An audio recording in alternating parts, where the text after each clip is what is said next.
You're listening to Ember Weekend, your weekend recap of all things Ember. I'm Chase McCarthy. And I'm Jonathan Jackson, and we're here to keep you in the Ember Run Loop. We're broadcasting from EmberConf 2016, kind of? And we're here with Lauren Tan. This was originally recorded at EmberConf, but I think we had some audio troubles, so we're re-recording, and now we're actually kind of split located between Boston and Jacksonville. How are you doing, Lauren? I'm good. Thank you for having me again. Yeah, well, of course. This is amazing. Could you tell us a little about yourself? Okay, so some of you might know this, but I was born in Singapore, and I lived there for a pretty long time. Then I moved to Australia for college, and I worked and lived in Australia, Melbourne, for about 7 years, and then I moved to Boston last year to work at Dockyard. And before college, I actually used to do a lot of artwork. You might actually be able to see some of my artwork on the Dockyard blog. We had a post fairly recently on it. And since then, I branched out and stumbled into programming, and now it's my career, which is pretty awesome. Yeah, that's awesome. The move from Australia to Boston, I think maybe we mentioned this already, but how are you liking the fact that there aren't spiders that can actually like kill you or eat you? Or... Yeah, it's definitely nice not having lots of scary animals and weird noises around.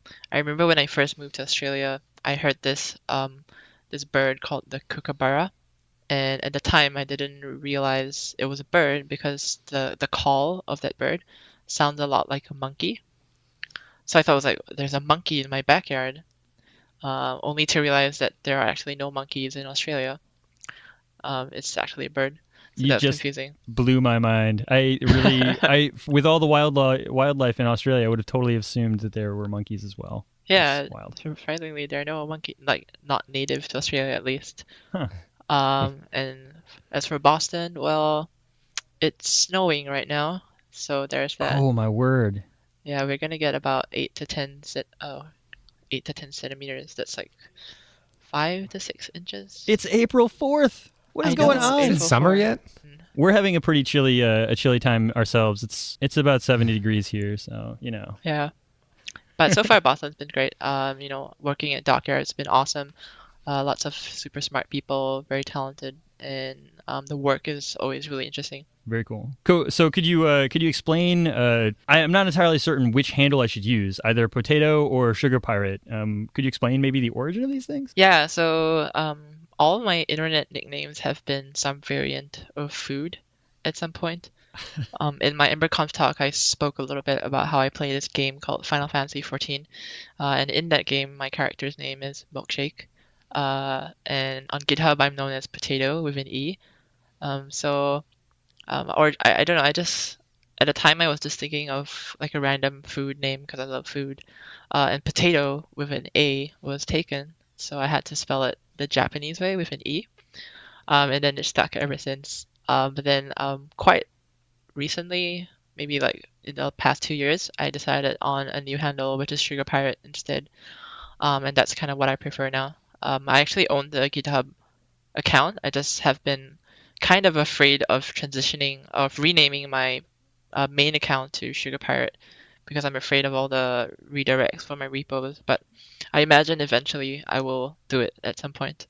Yeah, the redirect stuff is as I think GitHub handles it really well, but yeah, I can definitely understand your reticence there. Yeah, the handle though is definitely better and makes for a much better Tomster sticker. Definitely. That's true. Yeah, I actually didn't get one of them from EmberConf, so we need to find some way. Yeah, I know. So I will do another print run, and I will send you guys a couple of Ember Sugar Pirate stickers. Yay! So, how did you get started in Ember? So after college, my friend and we worked on our own startup. It was called The Price Geek, and it was a startup that was about solving the problem of, getting analytics for prices of products online. So, for example, you might want to buy like a new phone, but you're not really sure what's a fair price to pay for it. So, using our website or our startup, you could basically look up at prices of anything and get these really cool detailed charts on price history, trends and statistics and all that kind of stuff. So that was a pre-Ember app it was a very horrible spaghetti jQuery and Rails application. That wasn't very fun. But the next startup I worked at, which was after the price geek, that was an Ember app, also Rails backend. So we didn't have anything like Ember CLI. We had to use the Rails asset pipeline, which was also not ideal. But that was how I got started in Ember, and that was about probably around 2+ years ago. And since then, Ember has changed so much, but a lot of the core concepts that we learned from those early days have actually been brought forward, and yeah, it's been a really great transition from that. That's cool. I can tell that you do quite a bit of consulting because when you referred to the asset pipeline, you referred to it as not ideal instead of like string of expletives. It's got to be politically correct. Yeah. Yes. Yeah. So when you have like been working with these different technologies, Ember and Rails and some other things, how much of the experience from your startups were immediately applicable into your work at Dockyard? Definitely a lot has been pretty applicable. I mean, at the end of the day, we're still building a product for someone, whether or not it's ourselves or a client. So as a developer, you always feel excited when you work on a project. You feel like you're working on something cool. And I think with Ember, it really lets you shorten the time it takes to deliver on these kind of ambitious experiences for client-side applications. And how the work has changed, I would say, is to do mostly with integration with APIs. For example, Ember CLI and Ember Data makes it super trivial to integrate well with any kind of API, not even ones that aren't in JSON API. So that's been very useful to have in Ember, especially when you're in a consulting kind of role. Right. Do you find that it's easy to jump back and forth between different Ember apps, as easy as it was in like Rails days, the similarities and conventions? Definitely. If anything, I would say it's become easier because I would say that a lot of the API surface has shrunk. There's like this, for example, now I remember in the past there used to be both views and components, and it was never really super clear on when you should use one over the other.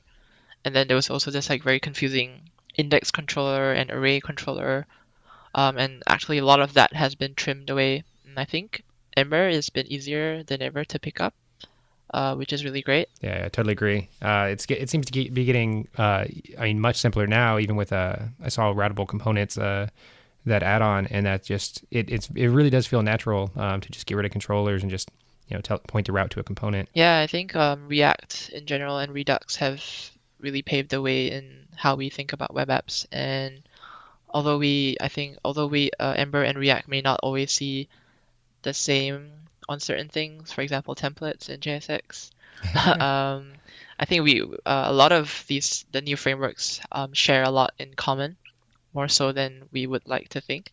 And I think it's great.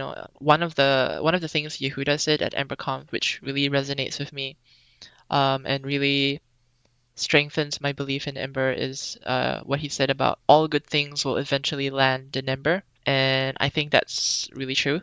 Like Ember is probably the only framework where we've managed to swap a whole rendering engine under the hood with pretty much no work for any of the consuming apps.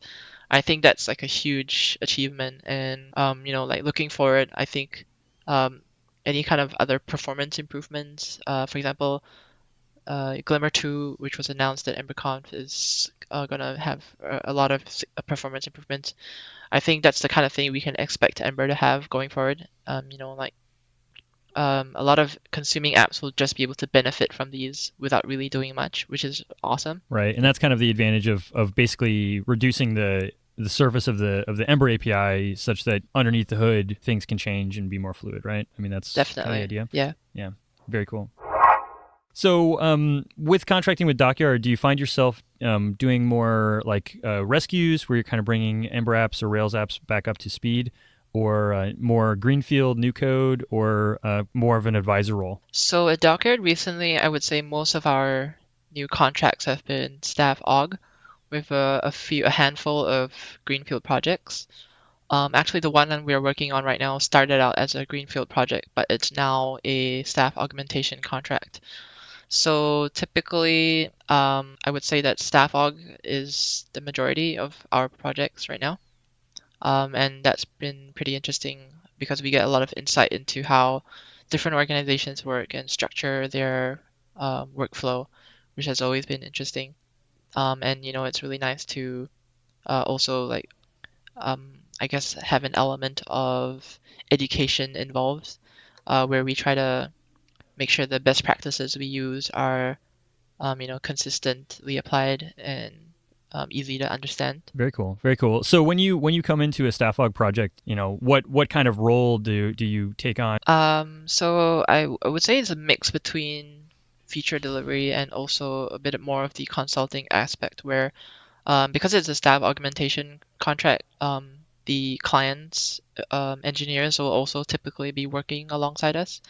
So in that scenario, we try to do lots of code reviews. We pair program with them to make sure everyone's on the same page, and we talk things through about the domain of the problem we're trying to solve, so that everyone's on the same page and we are delivering the most amount of value to the engineers we work with.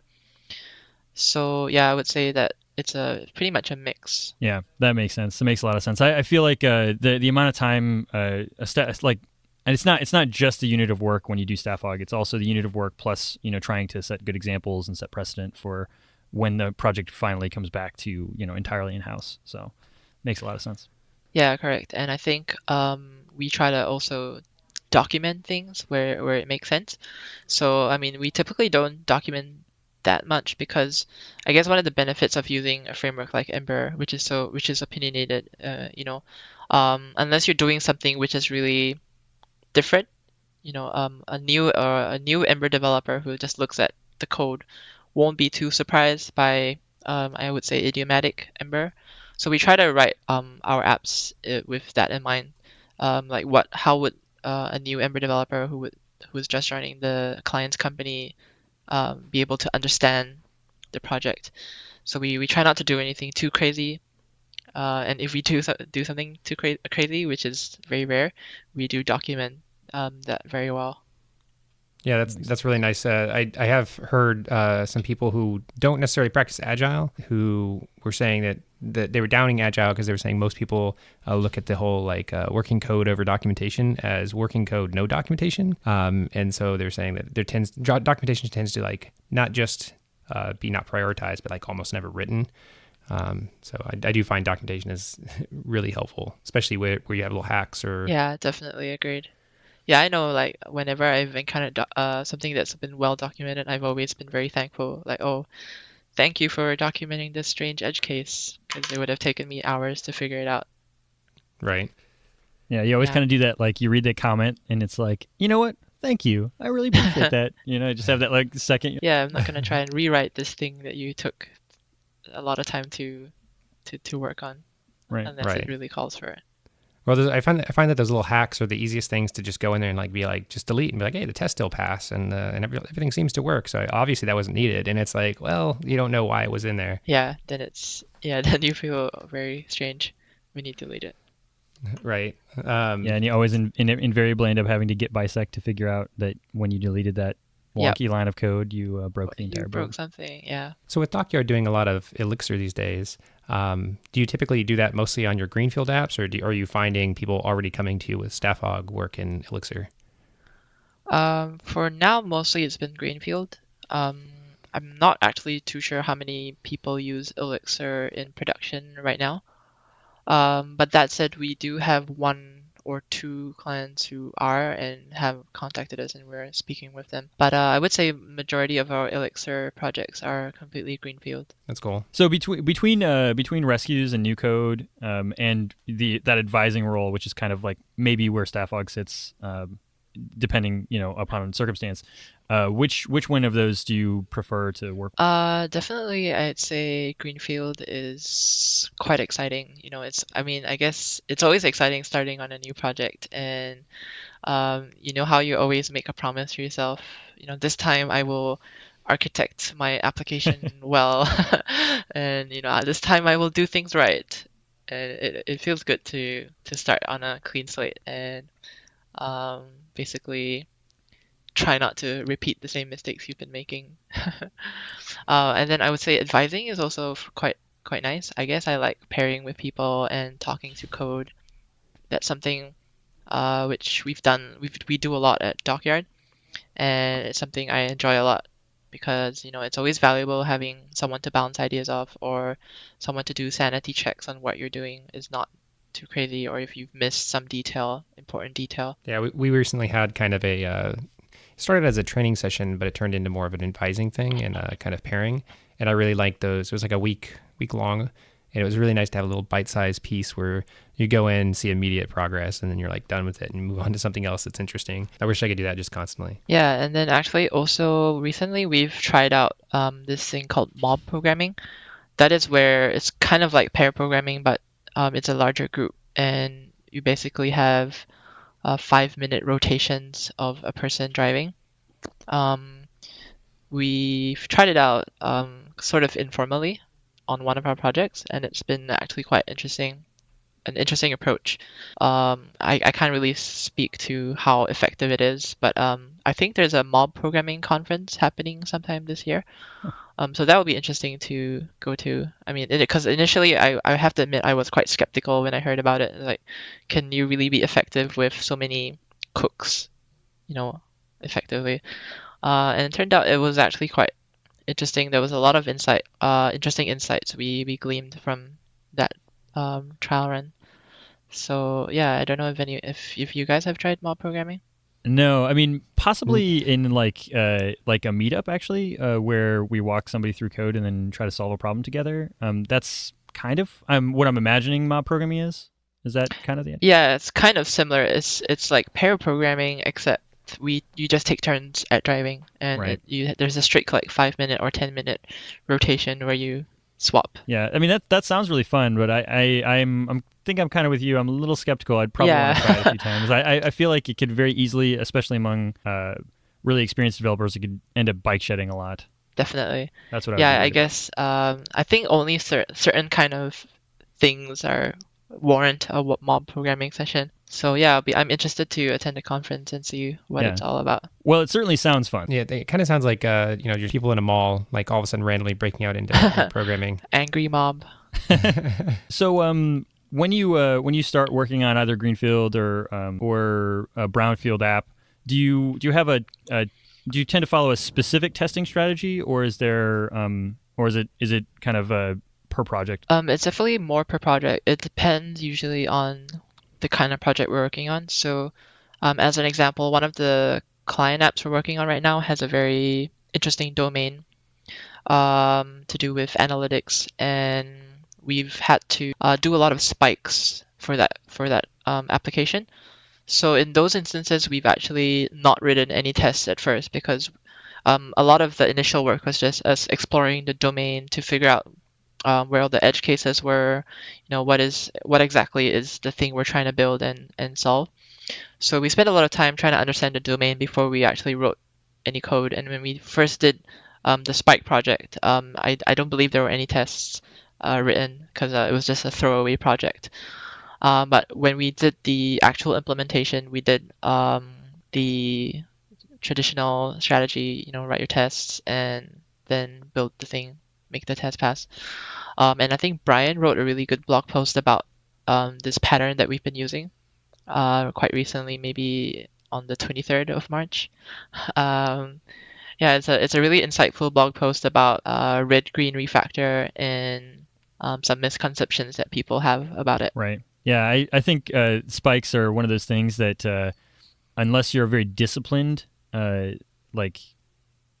team, you can very easily keep that spike, and then you end up like not being able to reap a lot of the benefits of testing. Yes, definitely. And that is kind of why we intentionally write our spikes to be, I wouldn't say poor quality, but we don't put too much effort into the spike because we want to throw it away. We don't want to make it too precious that you feel as though you can't abandon this code. Yeah. But I mean, spikes in general I think are super useful in trying to understand the domain, and they have their use case.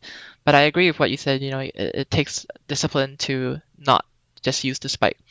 I know, for example, like from my experience working in my own startup and with other startups, it's very sometimes it can be very hard because you do a spike and then you're like, hey, look, I managed to do this cool thing, and then you show the founder or you show your co-founder, and then they're like, wow, this is exciting.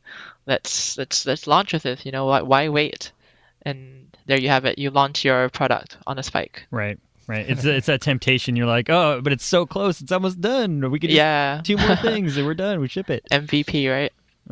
Yeah, totally. That's funny story because that's how we actually launched our first startup, the Price Geek. We built this 2-day hack, then we threw it on Hacker News and it kind of blew up, and that was what we launched with. But it was actually good because we learned a lot from that. Yeah. But definitely not sustainable. Right. Yeah, I've also noticed that one thing that spikes help with is oftentimes you don't know the domain, like you don't know some piece about it. Like one situation we ran into is that when we first built the audio player for Ember Weekend, we didn't really know how web audio worked. And we were trying to test drive the development of this and didn't know which things were async or what the API even looked like for the audio player. And so we basically just ended up not being able to test it until it was already written and just having to go back and add regression tests. Yeah, well, not until after we spent many hours trying to test it first. Oh yeah, and it just kept the tests were so brittle, like everything was working for hours and hours and hours, and finally it would just be like, this just isn't the right way to test this thing. And finally, once we had it ready, it was much easier to go back and test. Not necessarily a spike because like we couldn't just throw the work away, but because we already had some tests written and abstractions created. But Yeah. At some point, it was just easier to just go in and just code the whole thing, get it working, and go, oh, okay, this is how it works, and then go back and add regression. Yeah, definitely. I can agree. So, do you find yourself being very rigid in your testing, like you must test all the time, sort of thing, at Dockyard, or is it something else? So at Dockyard, we try to do it within reason. Like I mentioned before, especially since we work on a bunch of greenfield projects from time to time, it's important that we spike first, do discovery, make sure we understand the domain as well as the client does, or sometimes better than the client does, so that because we're in consulting, and I would say that we're not super 100% strict on testing. I mean, it's impossible to test an application to to cover every single edge case in the known universe. I mean, that's obviously impossible. So we do it within reason. We try to maximize, I would say, like the ratio of effort versus coverage. So we generally try to cover, to give like a rough idea about, we try to make sure like, what is the term for it? I think 80% of the results come from 20% of the work. I think That's what the saying is. So that's kind of what we try to go for. We make sure we cover the major pieces, and then we do lots of unit tests to cover the edge cases. But even then, we can never really be 100% confident that the app is perfect, because no app is ever perfect. Except for the next greenfield one, Yeah, except for the next greenfield one. This time you'll do it right. So where do you put all your testing emphasis, or kind of like what is your ratio of acceptance to like integration tests or unit tests? In the past, for Ember, we've used a lot of acceptance tests in the past, and then we used to use this page object abstraction that I think we blogged about as well. But more recently, we've started to do more component integration tests, and I mean we still do have acceptance tests, but we've begun writing more component integration tests, mainly because acceptance tests are quite slow, and component integration tests are really nice and fast. And when your test suite is fast, developers feel obviously better about writing tests, and that's what we found to be good. Although that said, we do miss the acceptance helpers quite a lot, but I think we've written quite a bunch of our own. And we may even release that as an add-on at some point. Right, and that's mostly to deal with asynchrony inside of component integration tests? Yeah, that's right. Yeah, that's always been a friction point for us with recommending integration tests, is that at some point you're going to get bit by, the asynchronous nature of some part of your component, and it's going to be annoying. Yeah, it's actually it's really easy to troll yourself with a component integration test, especially if you don't use. So one thing we actually got trolled by recently was at Dockyard we like to use as a best practice we like to destructure, for example, get and set from Ember, and then we use it in the form of get this, like the object followed by the key name followed by the value if it's a set. And that actually ended up trolling us in a component integration test. So we actually looked at one of the test helper add-ons that I believe Ember CLI ships with, and we found that in a component integration test, this .set is actually different from what we thought it was, and under the hood there is it will actually wrap certain things in a run loop. And so when we were using the set this version of that method, we were actually bypassing the run loop, and it actually caused a lot of issues for us. But ever since we found out about that, we went back and made sure like anything that was async was properly wrapped in a run loop. And yeah, so yeah, it's really easy to troll yourself. And in certain cases, you can even crash Phantom or your Chrome browser. I was about to say crashing Phantom's not that, I mean. Yeah, crashing Phantom is not hard. So some of these problems are going to go away anyway with the testing unification, right? Yeah, so RWG Blue had this really great RFC on the grand unification testing, or I like to call it making tests great again. Yeah, that's a really great RFC, and Robert, he wrote like this really awesome, I wouldn't say essay, but it's very comprehensive about his ideas on testing, and I'm pretty excited, and I hope that lands soon. So when you are testing an integrated application like Rails front end or Rails backend and Ember front end, how do you deal with covering the air gap between the two? So typically we use JSON mocks. We've as much as I like using Mirage on my personal projects, I think for our client apps we don't use any kind of solution that is too complex, because I think our goal is usually to be able to hand off the project to the client and have them basically pick it up and be productive on day one and not have to learn all these extra things that might be tricky to learn. So for most of the applications where we don't control the API, we've just used JSON mocks and Pretender. I think the only thing we've worked on where we do an sort of integrated test where we hit some sort of test server is with our website, Dockyard.com, which we've also just launched. We also just launched the fast boot version of it, which is really exciting. Yeah, I think I saw some tweet about that on day of EmberConf that all the fast boot stuff was ready, and it's pretty awesome. It's really awesome. Yeah. So Dan McLean, he's our director of engineering at Dockyard. He's worked really heavily with Tom and the rest of the Fastboot team on getting some of the features out. And I think it's been awesome because we've managed to... we used to be on this older version of Fastboot where we had some issues with some of the triple curlies. There was a problem with that in the old Fastboot. But now that's been fixed, and a bunch of other things have been fixed as well. And we've managed to deploy our production website in Fastboot, which is awesome. Yeah. And we even managed to get a plug on EmberConf, which is that's right. Obviously cool.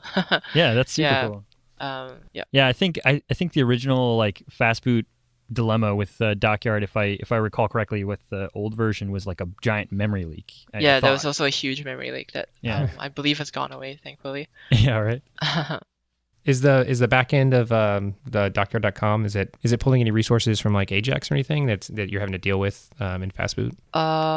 Yeah, we are. So our backend's written in Elixir and Phoenix, and our application will basically just gets all the posts and stuff like that from our API. I don't really know on the full implementation details of how our Fastboot implementation works. I mean, I don't believe we do any rehydration. So I think what happens is, I mean, I might be wrong. We serve up the server-side rendered application, and then once Ember loads, we basically have to rebuild and basically blow the server-side stuff away and replace the DOM. But with rehydration coming at some point, I think that will be fixed, and we'll have a lot better improvement for the first render. So what open source projects are you working primarily in right now?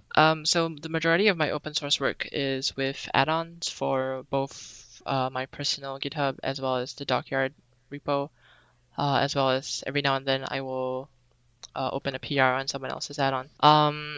And I think add-ons are really great for Ember. They're a really great way of experimenting with new ideas and trying different things out. For example, today I just read a blog post by Torrin Billups on Ember Redux and how he implemented data down, actions up architecture using his add-on. And I think it's really interesting that Ember allows us to basically build on top of its primitives to try out all these different ideas.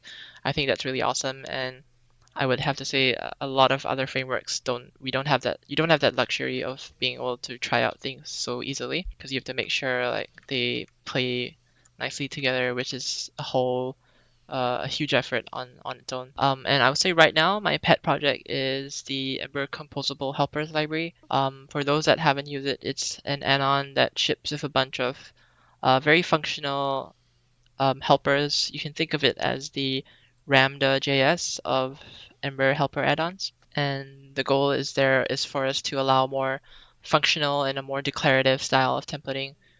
For example, one of the coolest helpers in there, I'm a bit biased because I built it, is the pipe helper. So the pipe helper is kind of similar to the pipe operator in Elixir. And if you're not familiar with Elixir and the pipe operator is almost like Sugar for writing a very heavily nested bunch of functions into a very nice series of data transforms. So the pipe operator, instead of having like this deeply nested all these parentheses everywhere, you can write things that flow. It's hard to describe in words. You have to look at it. But basically, it's a lot nicer to read and to compose things. And so that's kind of what the pipe helper in Ember Composable Helpers lets you do. It lets you pipe certain things in a sequence of actions. And it's really nice to be able to, for example, toggle some UI state or something like that, where it sometimes makes more sense to compose those actions versus creating a composite action in your component. And then in addition to Ember Composable Helpers, I'm also working on Ember CLI Flash and Ember Metrics to kind of bring them into a more modern architecture. I think I plan to implement contextual components, which landed pretty recently for Ember CLI Flash. And then I also plan to extract some of the adapters in Ember Metrics, which is helps you work with different analytics services. I plan to extract those adapters into separate add-ons, so you will no longer need to basically install every adapter into your app when you're not using them.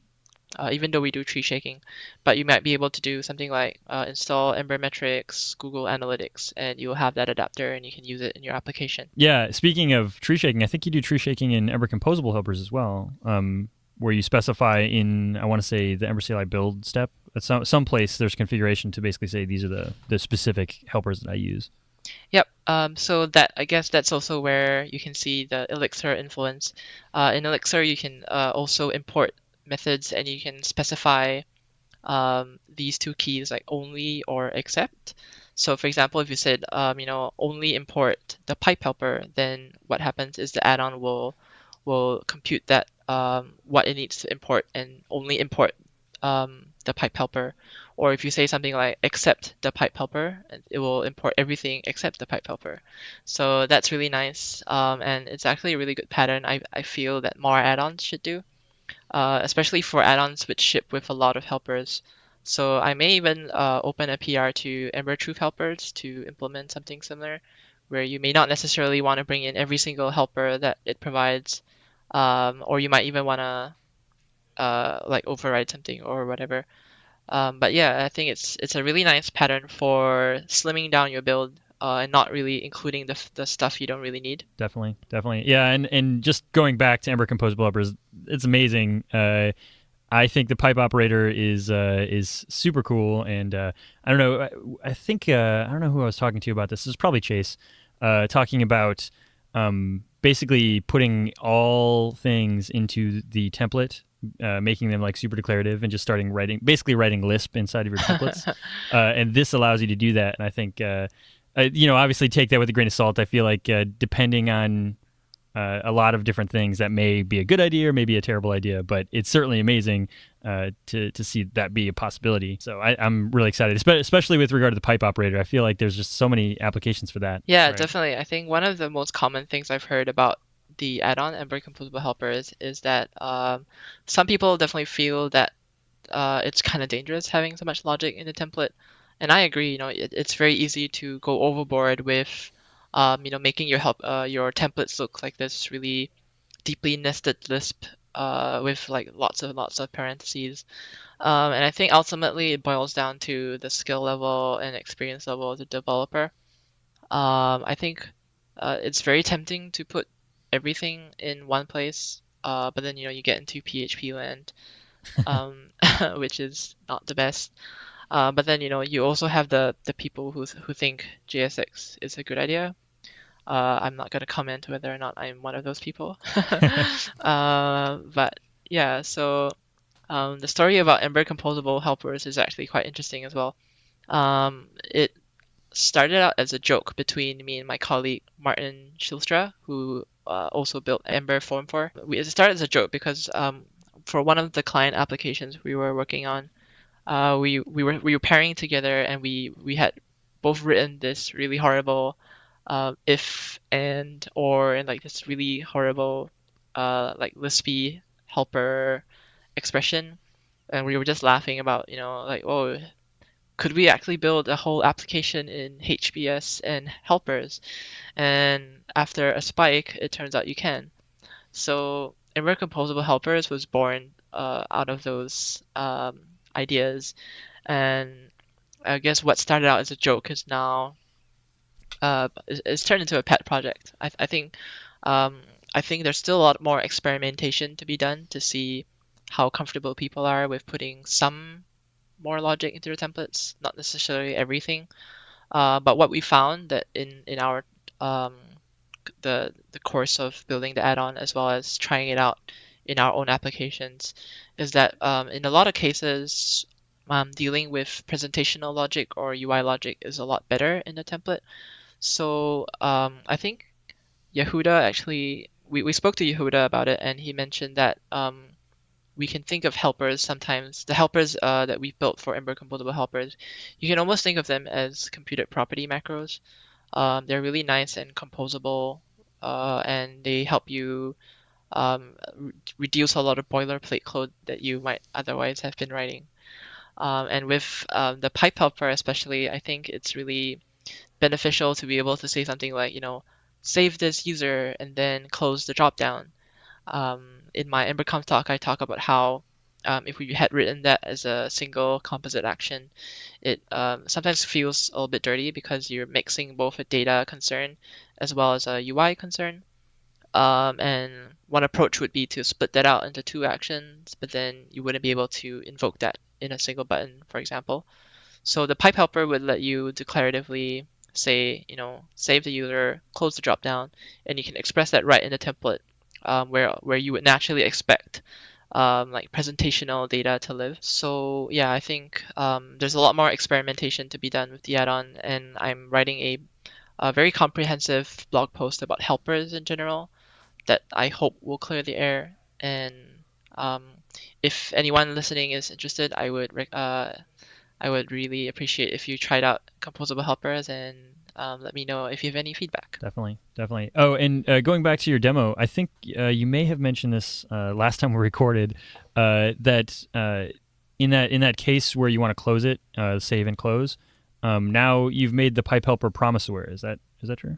Yeah. So the pipe helper is promise aware. So for example, if the save action returns a promise, the pipe helper will actually wait for that save promise to resolve before passing the return value of that promise into the next action. So that's really nice. So if for any reason your save fails, it won't actually close the dropdown unless you explicitly tell it to. So what happens in an error state and that kind of thing? Like, do you typically just handle that in the kind of actions behind the scenes in the component, or do you have any way of dealing with that in the component? Yeah, so I guess one of the beautiful part about using a promise is you can just add a catch handler, and you will very easily be able to handle the error even though it's being passed into the pipe helper. You can still handle the error like you normally would in a component.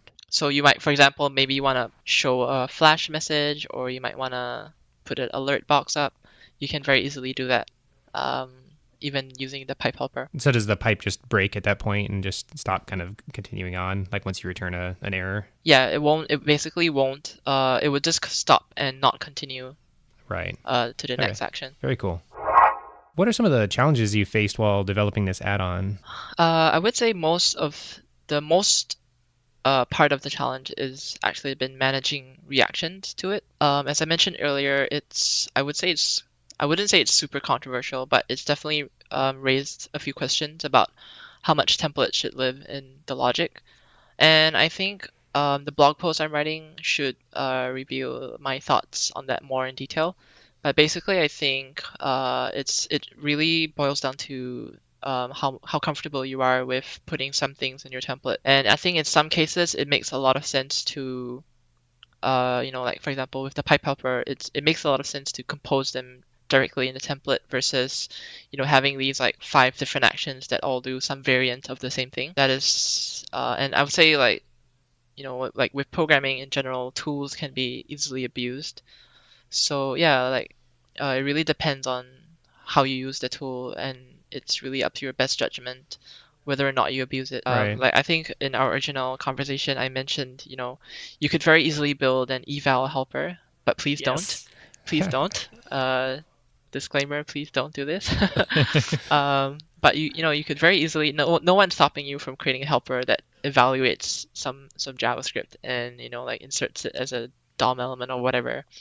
The tools are available for you to do that kind of thing, but nobody will do that because obviously it's a bad practice.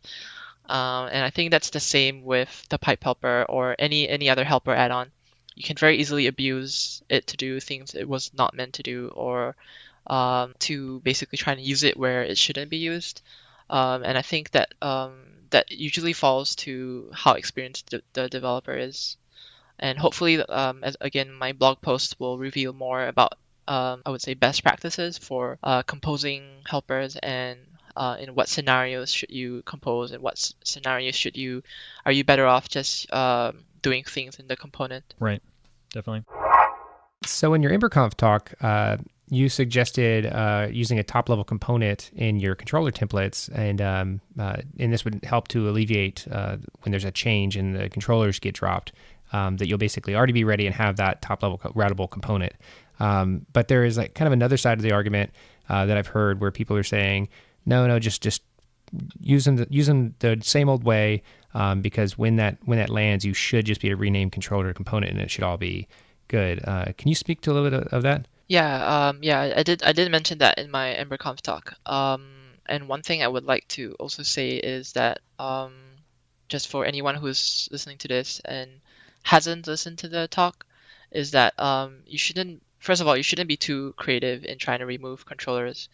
Controllers are going to be around for a while, so you should only really do it when it makes sense for you, and you shouldn't try to creatively go out of your way to avoid using a controller. For example, you still need controllers for query parameters and bubbling actions. And in some cases, it does make sense to still use controllers. But I guess if you really want to be future-proof, one approach that has been recommended by some members of the core team is to use a top-level component. I do believe some other people don't necessarily agree with it, but I can outline the arguments for why it makes sense. And basically, the point is that the major point of our argument is that the controller right now is a singleton, so it's long-lived and it's stateful. And sometimes right now in your application, you might actually be using that statefulness without realizing it. So one reason why it will not be an easy transition, it's not just going to be rename controller to component and call it a day, is that if you're already using some of that stateful logic, that stateful logic will not be preserved in a routable component, because a routable component is just another component and it's going to be stateless. So any stateful logic will actually need to be moved out into a service in order to make your transition future-proof. Okay, so you could potentially you could be doing this already and not be using the state, and in which case it would be an easy transition. But by forcing yourself to pull them out into a component, you're kind of betting that you're going to save yourself some future headache, or have some of these creeped in problems where you didn't realize you were using state. So it's just kind of future proofing and just playing it safe. Yeah, definitely. Again, I think you should do it where it makes sense for you. It's not like controllers are evil and we should avoid them at all costs. There is a reason why controllers haven't been deprecated and removed yet. It's not like it's a bad abstraction or anything. It's just that we've found that components are a little bit better. So yeah, I would say that where it makes sense for you, you can transition to a service for your stateful logic and keep all the stateless logic in your component. And that should ideally give you a more future-proof, I guess, implementation for when routable components land. So one good piece of advice also would be to just don't keep state in your controllers right now, right? And just make services and try to Yeah. keep any persistent state out of controllers. Correct. That could even be an approach where you use a service, you move all your stateful logic into a service, and you can still use a controller if you wanted to. Right. Yeah. This argument is it's funny because it's not really like the people on each side of it are really have that different of philosophy. It's not a knockdown, like beat down fight. It's really just a kind of a simple like one way or the other, and they're very close to being the same recommendation. I agree. Yeah, I would try to avoid also calling it like this argument versus that argument. I think that kind of divides the community a little bit, which I don't think is very healthy. Right. Yeah, and really I think it's funny that the discussion is not really revolving around whether or not routable components are like necessary or the way to go. It's really just about how to get there the fastest. So Yeah. it is funny that this is an argument around a discussion that we've already agreed on. Correct. Yeah, I mean, like Ember right now is in a bit of an awkward transition phase, like kind of like Ember is going through puberty. Um, it's definitely awkward, like with things like the like multiple ways of using actions and like this whole controller and component confusion. I think Ember right now is definitely a little bit awkward, but it will get better, and I'm really excited to see when routable components land. Right. I was actually just this weekend trying to mess around with routable components, the The add-on. feature flag, yeah. Yeah, and then I was kind of disappointed because I was trying to also use angle bracket components at the time, and angle bracket components were actually removed until Glimmer 2 lands. So Yep. in Yeah, the latest version. Yeah, Glimmer components or angle bracket components are also super exciting, and I think that is also one thing that will change the way we write Ember apps, because it's definitely a very different paradigm where you can no longer have modify an attribute that was passed in and expect it to just propagate everywhere in your app. You now have to do more functional style where you either opt into that old behavior with the mute helper, or you adopt a more data down actions approach where you send actions to modify data instead of modifying it directly. Right. Yeah, that was a part of the thing I was messing with this weekend was using immutable JS. This was also inspired by Torn B. So it's really interesting. I really can't wait till Ember has that kind of stuff built in. It's nice to be able to say like have one way bindings all the way down and have that be automatic, because somebody was asking, I can't remember who it was, but they were saying that, I have this model that all the way down here in this component, I could just change it. Why don't I just do that here? I think this was maybe Sam Selikov. We were, he was talking with Torin about this specific thing. it's nice that we're all kind of going in the same direction about the data downs, actions up, but there is a discussion about kind of where things can be mutated. Yeah, I do talk about it in my EmberConf talk about where you should modify data. Um, and yeah, I think the using an objects methods can also be a valid use case. Um, but I think sticking with a more traditional data down actions approach is probably more idiomatic and will probably give you less of a headache because you can actually it might be more work passing things around, but you can actually be more confident that you're not mutating something that something else is relying on without realizing it.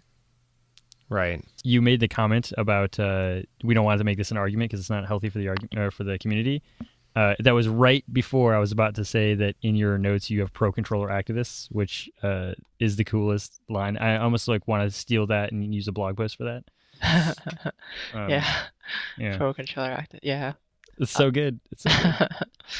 Yeah, I mean, unfortunately, I think it does. It has this discussion has caused a bit of a divide, because people are confused about what is the best way, and I guess it's such a tricky question because again, Ember is in a transition phase right now. Nobody can actually predict how Ember will look like in 6 months or even a year from now. So all of these suggestions are also best case scenario. Like things may even change. I mean, who knows? We can't predict the future. Right. So ultimately, it just boils down to at what point do you want to start transitioning? Is it now or later? What makes sense for you. So just I would say do the work that you need to. Don't try to create more work for yourself when you don't need it. What is the personal project consuming most of your time at the moment? So I always get stressed out by conference talks. So a lot of my free time before was just sitting down and working on my talk, going through it 100 times and trying to come up with a succinct way of summarizing my thoughts on a topic. Because 30 minutes isn't really that long. So you have to be very concise about what you say. And that's always hard. Words are tricky. But now that I have a lot more free time, I'm not gonna say a lot, but more. One of the first things I plan to do is to write a blog post on the Ember Composable Helpers add-on as well as helpers in general. I feel very excited by helpers. I think they're a really great addition to Ember, and I personally feel that helpers in Ember aren't talked about much. And I kind of wanna make them more popular and to show people how powerful they can be and how useful they can be in your application. And then I also plan to work on more features on the Ember Composable Helpers add-on, as well as some of the other libraries I work on, like Flash, Ember Viewport, and Ember Metrics. And then also, obviously, I have this huge backlog of random ideas I want to turn into add-ons. And hopefully now that I have a bit more time, I will be able to work on those. And I've also been thinking about maybe submitting lightning talk ideas to meetups around the US. Because I've spent a year here and I haven't really seen that much of the US, so it's kind of like an excuse to travel a little bit, as well as talk about things that I really enjoy using in Ember, like helpers and closure actions, for example. Very cool. Very cool. Do you have any room for people to try to help out? Specifically, I'm assuming specifically with add-ons and things like that. Yeah, definitely. So on the Ember Composable Helpers, we have a bunch of issues that we are working on, some feature requests. And I think right now that's the add-on that probably needs the most work. So if anyone's interested in working and understanding Ember helpers and also contributing to this add-on, I would really appreciate if you took the time to tackle some of the issues we have on that repo. Yeah, and it seems like it's not just necessarily implementing, but also using would be helpful too for just fleshing out some of the ideas around helpers that we've been talking about, right? Yeah, definitely. So yeah, I agree. If you have if you're able to try out the add-on and maybe even like private message me on Slack about some like maybe an interesting use case or problems that you've encountered or just your general thoughts on the add-on, that would be really helpful as well in helping us make it better. So what do you think Ember's community can help to teach other communities?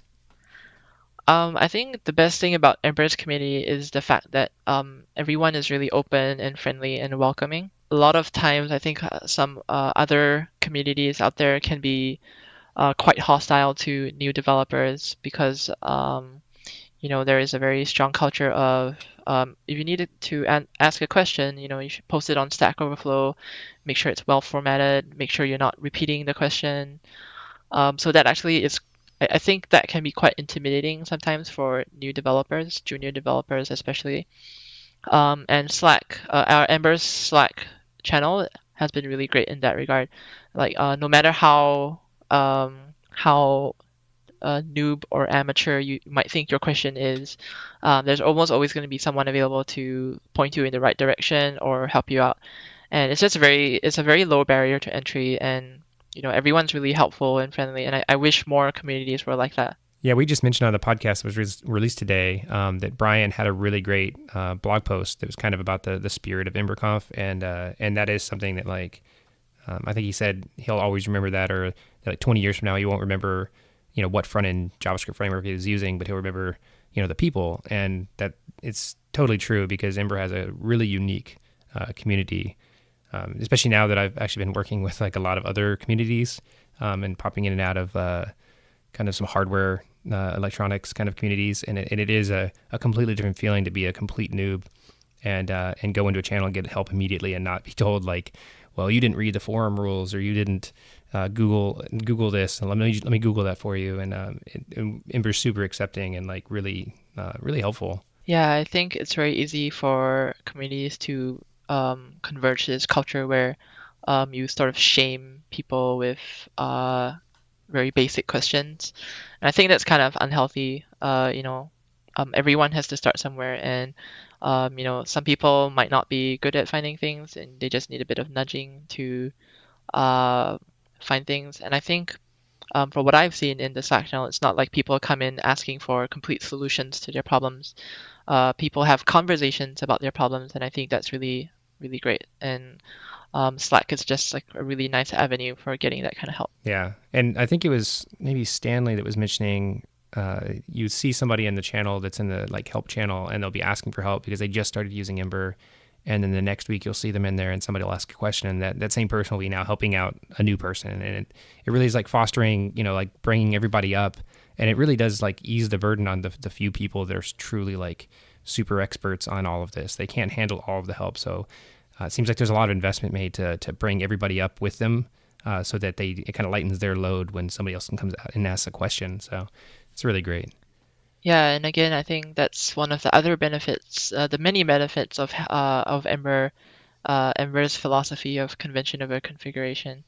Where we all agree that there are one or maybe a few ways of doing things, and we use that as a standard. And I think that's been really helpful for people who are just learning Ember. There's you don't try to rebuild the wheel every time, and yeah, I think that's really great about Ember's community.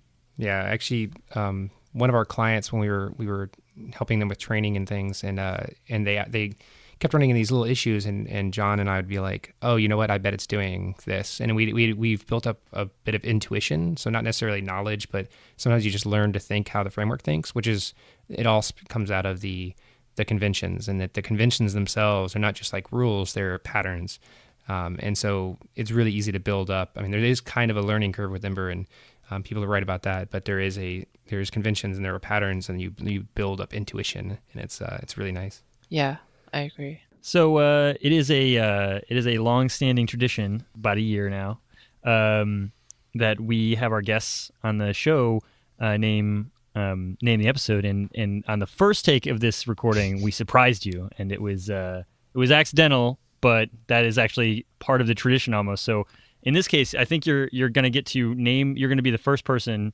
This is a new tradition almost, to name the same episode twice. Yes. So if you Take could two. pick a name. Okay, so I'm gonna name this episode like stealing candy from a baby, and that's partly because recording a podcast is supposedly easy, but we hit some technical issues, and that's why we had to re-record. But I'm glad we did the re-recording. I think I had the chance to actually cheat a little bit and think through my answers again, which is really good. Right. This might set a bad precedent. Like the next Now person everybody will be like, wants oh, to crap, take that was two. a bad episode. I'm gonna toss this audio file out or something. Yeah.